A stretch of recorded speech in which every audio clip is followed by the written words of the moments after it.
মুরগির ঠান্ডা, এই রোগগুলা সব থেকে বেশি হয়ে থাকে।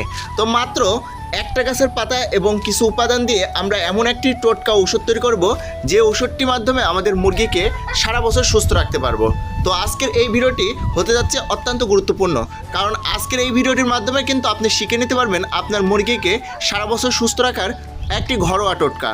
তো দেখেন, এখানে হচ্ছে আমাদের চুলাতে পানি গরম হচ্ছে। তো এই পানি গরম এবং এখানে যেই ঔষধগুলো রয়েছে সেগুলো একত্রে করে আমরা মুরগির জন্য পারফেক্ট এবং মুরগির অ্যান্টিবডি তৈরি করার জন্য একটি ঔষধ তৈরি করব। তো দেখেন, এখানে আমি সর্বপ্রথম যদি আপনাদেরকে পরিচয় করাই দিই ঔষধ সম্পর্কে। তো দেখেন, এখানে আমাদের একটি গাছের পাতা রয়েছে। এই পাতাটি আপনারা কিন্তু দেখেই চিনতে পারছেন, এটা হচ্ছে পেয়ারা পাতা। পেয়ারা পাতাতে রয়েছে আমাদের মুরগির যেই চুনা পায়খানা বা মুরগি ঝিমানো, অনেক সময় দেখা যায় যে আমাদের মুরগি ঝিমাচ্ছে এবং চুনা পায়খানা হচ্ছে। তো সেক্ষেত্রে কিন্তু আমাদের এই চুনা পায়খানা এবং ঝিমানোর